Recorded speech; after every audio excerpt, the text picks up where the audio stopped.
चंडीगढ़ में मुख्यमंत्री मनोहर लाल ने हाई पावर परचेज कमेटी की बैठक की। कई विभागों के लिए 663 करोड़ रुपए की मंजूरी। शिक्षा, महिला एवं बाल विकास, पुलिस, खाद्य एवं आपूर्ति विभाग में सामान खरीद पर फैसला।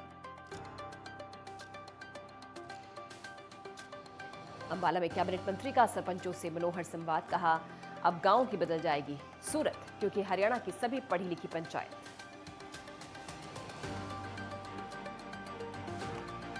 हरियाणा के मानेसर में चिरायु योजना का मनोहर लाभ। गरीबों के साथ दिव्यांगजनों को भी मिलेगा मुफ्त इलाज। 7 लाख लोगों के कार्ड बनाए जा रहे हैं।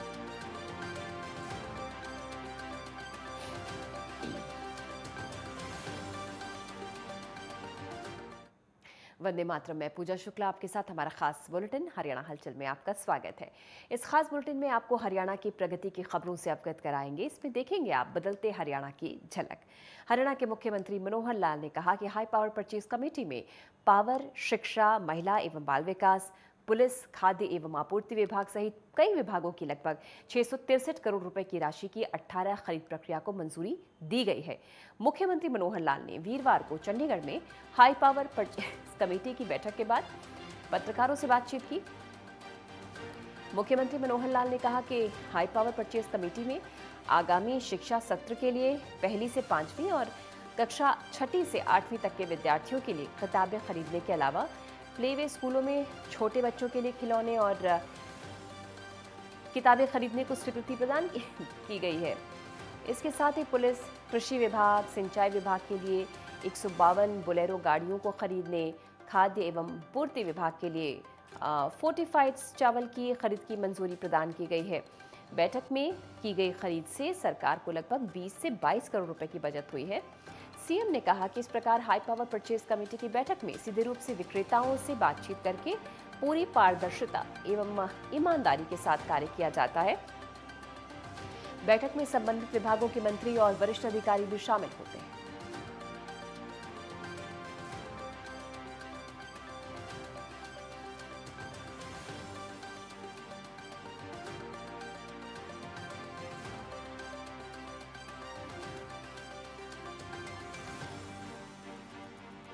सौ 63 करोड़ रुपया ये परचेज की राशि थी और उसमें भी मुख्य रूप से जो टेंडर पावर डिपार्टमेंट के थे, एजुकेशन डिपार्टमेंट में स्कूल बुक्स, ये भी एक बड़ा काम होता है। अगले सेशंस की किताबों को खरीदने का, 1ली से लेकर के और 12वीं तक की कक्षा की सब किताबें खरीदने का भी आज वो टेंडर जो था उसको फाइनल किया है।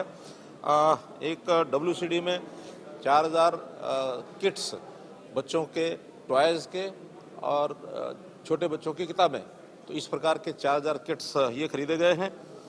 कुछ गाड़ियां थी पुलिस की, 152 अलग अलग विभागों की बोलेरो गाड़ी ये खरीदी गई हैं। और एक जो फूड एंड सप्लाई में फोर्टिफाइड जो चावल ये सप्लाई किया जाता है, तो उसका जो FRK उसका पोर्शन होता है, उसमें भी 30,000 टन इस चावल का फोर्टिफाइड का जो पोर्शन है उसकी खरीद की गई है। तो ऐसे कुल मिलाकर ये 663 करोड़ की जो आइटम्स हैं वो खरीदी गई हैं।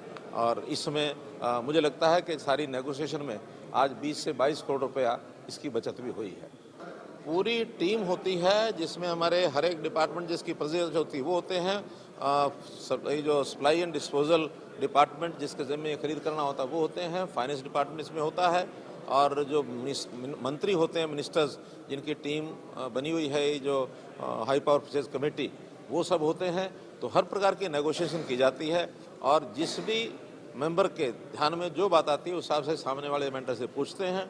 बहुत बार तो अनाप शनाप जो रेट होते हैं उसका कंपैरिजन किया जाता है, आसपास की स्टेट्स हैं उनका कंपैरिजन किया जाता है। पिछली परचेज हमारी जो हुई है उसका भी कंपैरिजन होता है। अगर प्राइस एस्केलेशन है उसका भी ध्यान रखा जाता है। तो ऐसे सब बातों पर एक ट्रांसपेरेंट तरीके से ये खरीद होती है। इसमें कहीं भी किसी प्रकार का नुकसान वो सरकार को ना हो। आखिर ये पब्लिक का एक्सचेकर है, इसको बचाना, इसका एक एक पैसे का हिसाब रखना ये हमारा काम है। और एक जानकारी आपको और भी बता रहा हूँ कि अब फूड एंड सप्लाई का जो ये विभाग है, ये डायरेक्टरेट है, इसको हमने सीधा सीधा फाइनेंस डिपार्टमेंट के अंतर्गत कर दिया है, क्योंकि मुख्य रोल इसमें फाइनेंस का ही ज़्यादा होता है। पैसे की बचत करना, पैसा खर्च करना, सीधा सीधा इसका असर जो है वो फाइनेंशियल सिस्टम पर पड़ता है। तो इसलिए इसका जो सारा डिपार्टमेंट का काम है फाइनेंस डिपार्टमेंट के अंतर्गत ही होगा। अंबाला में हरियाणा के विकास एवं पंचायत मंत्री देवेंद्र बबली नवनिर्वाचित सरपंचों के साथ जनसंवाद करने पहुंचे। इस दौरान मंच से संबोधित करते हुए देवेंद्र बबली ने सभी नवनिर्वाचित सदस्यों को बधाई दी। देवेंद्र बबली ने पंचायत स्तर पर होने वाले विकास कार्यों के बारे में चर्चा की। इसके साथ ही सभी सरपंचों को गाँव के विकास कार्य करने के लिए और लोगों की समस्याएं हल करने के लिए कहा। हरियाणा में 50% महिला सरपंच चुनकर आए, लेकिन कार्यक्रम में महिलाओं की संख्या कम देखने को मिली। देवेंद्र बबली ने बताया कि हरियाणा सरकार ने फैसला लिया है कि सभी नवनिर्वाचित पंचायत सदस्यों से एक संवाद किया जाए। इस कार्यक्रम में अधिकतर गांवों के विकास कार्यों के बारे में चर्चा की गई। ई टेंडर के माध्यम से ही सभी गांवों में विकास कार्य किए जाएंगे। उन्होंने बताया कि ब्लॉक लेवल पर और पंचायत के सदस्यों की कमेटी बनाकर 20 लाख तक की पावर देने का सरकार प्लान बनाने जा रही है।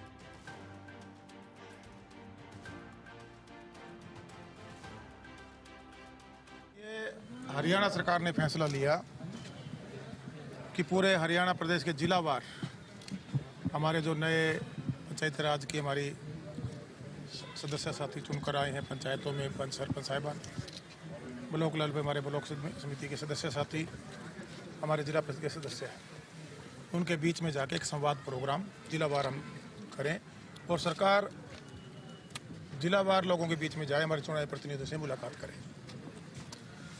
उसी सिलसिले में आज मैं जिला अम्बाला में आया हूं और आपने देखा होगा कि ये एक नया फैसला सरकार ने और लिया कि गांव लेवल पर, ब्लॉक लेवल पर, जिला लेवल पर सब समारोह जो सरकार ने एक बड़ा फैसला लेने का काम किया। इसी प्रकार जो डेवलपमेंट के काम है, कोविड की वजह से जिनकी गति स्लो थी, अब हमारी जो नई पंचायतें, छोटी सरकार जिसको हम कहते हैं, हमारे ब्लॉक लेवल, जिला लेवल पर प्रतिनिधि चुनकर आए हैं, उनके सहयोग से सरकार का साथ देते हुए अधिकारियों के साथ मिलकर उसको तेजी देने का, गति देने का काम करेंगे।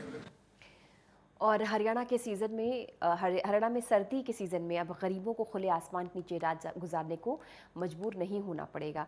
जिला प्रशासन ने जिले में सर्दी के मौसम को देखते हुए कई जगह रैन बसेरों का इंतजाम किया है। उपायुक्त अजय कुमार के मुताबिक बनाए गए रैन बसेरों में सभी सुविधाओं का ख्याल रखा गया है।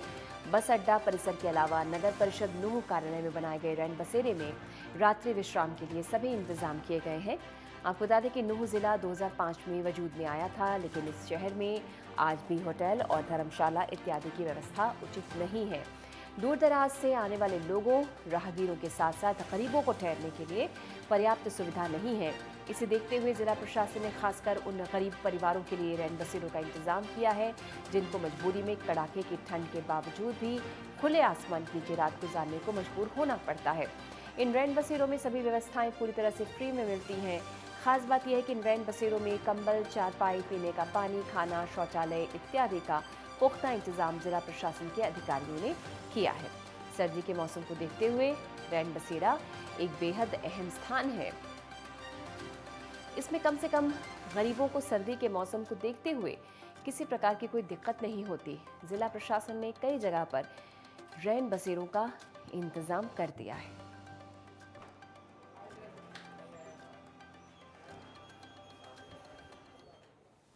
रैन बसेरा एक बहुत ही अहम सुविधा है जो प्रोवाइड करनी होती है और इस मौसम में खासकर हमें देनी है। तो इसके लिए ज़रूरी दिशा निर्देश जो हैं हम अपने जो म्युनिसिपल बॉडीज़ हैं एंड हमारे बस स्टैंड्स हैं, जीएम रोडवेज़ हैं, और इनको और स्पेशली एसडीएम्स को ये करवा के हम इमीडिएटली विदिन 2-3 डेज़ इनको शुरू करवा दें। और हरियाणा में चिरायु योजना प्रदेश की एक महत्वाकांक्षी योजना है। प्रदेश के मानेसर से चिरायु हरियाणा योजना की शुरुआत गत 21 नवंबर 2022 को की गई थी। महज एक माह से भी कम समय में 1 लाख व्यक्तियों के कार्ड्स अभी तक बन पाए हैं, जबकि योजना के अंतर्गत 7 लाख व्यक्तियों के कार्ड्स बनाए जाने हैं। चिरायु हरियाणा योजना के अंतर्गत दिव्यांगजन भी कवर किए जाएंगे। अलाफिया मांडीखेड़ा अस्पताल के डिप्टी सिविल सर्जन विशाल सिंगला ने जिले के लोगों से अपील की है, नज़दीकी CSC सेंटर जाकर अपना कार्ड बनवाएं। ये कार्ड निःशुल्क बनाए जा रहे हैं। उन्होंने कहा प्रदेश भर में 31 दिसंबर तक सभी 1,25,00,000 पात्र लाभार्थियों को चिरायु कार्ड वितरित करने का लक्ष्य रखा गया है। सभी गांवों और शहरों में शिविर लगाकर कार्ड्स बांटे जाएंगे।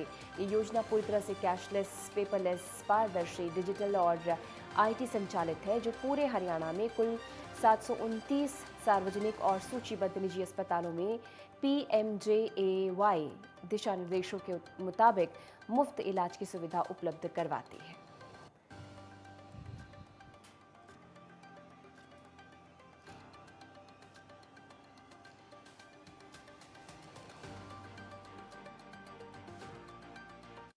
हरियाणा सरकार द्वारा चिरायु योजना लागू की गई है। इसमें उन अंत्योदय परिवारों की जिनकी सालाना इनकम 1,80,000 से कम है, उनका मुफ्त में आयुष्मान कार्ड तैयार हो रहा है, जिसके अंतर्गत उनको 5 लाख रुपए का बीमा मिलेगा। तो मेरी सभी जिले के सभी लोगों से गुज़ारिश है कि वो अपना-अपना कार्ड जल्दी से जल्दी बनवाएँ और ये जो कार्ड है, हर गाँव में जो कॉमन सर्विस सेंटर है सीएससी में वहाँ पर बन रहे हैं। आप वहाँ पे जाके जल्दी से जल्दी अपना कार्ड बनवाएँ और जो सरकार की ये इंश्योरेंस की स्कीम है, इसका आप लाभ लाभ उठाइए। अभी हमारे पास तकरीबन जो इस ज़िले में तकरीबन 7 सवा 7 लाख के करीब जो आबादी है, वो इस कार्ड्स के लिए एलिजिबल है। लेकिन अभी तक ज़्यादातर कार्ड्स नहीं बने हैं, सिर्फ़ 1 लाख कार्ड ही बन पाया है। मैं आपके चैनल से के माध्यम से और आपके न्यूज़ के माध्यम से ये सभी गाँव वालों सभी लोगों को मैं जिले के लोगों को मैं अपील करना चाहता हूँ कि अपना चिरायु कार्ड जल्दी से जल्दी बनवाएँ और अपना अगर खुदा ना ख़ास्ता कोई बीमारी होती है तो उसका वो एक बढ़िया इलाज करवा सकते हैं। उनको 5 लाख रुपए का इंश्योरेंस मिलेगा और ये कार्ड बिल्कुल ही फ्री ऑफ कॉस्ट बन रहा है, बिल्कुल ही मुफ़्त में बन रहा है सीएससी में। आप अपना हर गाँव में अपने-अपने सीएससी में जाकर अपना कार्ड फटाफट बनवा लीजिए। केंद्रीय मंत्री राव इंद्रजीत सिंह ने गुरुग्राम के सेक्टर 38 स्थित ताऊ देवीलाल स्टेडियम में खेलो हरियाणा यूथ गेम्स का उद्घाटन किया। हरियाणा में 17 और 18 दिसंबर तक 9 स्थानों पर आयोजित किए जा रहे हैं। हरियाणा यूथ गेम्स के तहत गुरुग्राम में अगले 3 दिनों तक जूडो, तीरंदाजी, फुटबॉल की प्रतियोगिताएं आयोजित की जाएंगी।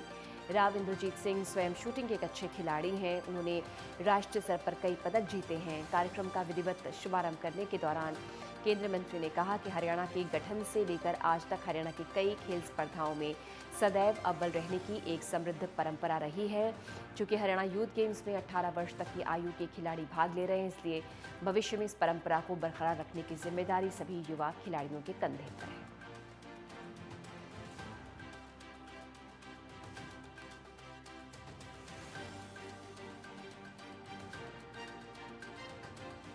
खेलो इंडिया प्रधानमंत्री नरेंद्र भाई मोदी का एक ब्रेन चाइल्ड है। हमारा इतना बड़ा देश, 130 करोड़ के यहाँ पे लोग रहते हैं और फिर भी हमारी इंटरनेशनल कंपटीशंस के अंदर वो भागीदारी होने के बावजूद मेडल्स पूरे तौर के ऊपर हमारे को नहीं मिलते। ये दुरुस्त करने के लिए भारत सरकार की नीति है, हमारे प्रधानमंत्री की नीति है कि खेलो इंडिया के मार्फत हर एक प्रांत से, हर एक ज़िले से अच्छे खिलाड़ी तय किए जाएं, ताकि आने वाले समय के अंदर 10 साल के अंदर, 15 साल के अंदर हम न केवल एबल बॉडीड ओलंपिक्स के अंदर अपनी प्रतियोगिता का प्रदर्शन कर पाएं। और फिलहाल एक अंतराल, जल्द हाजिर होते हैं।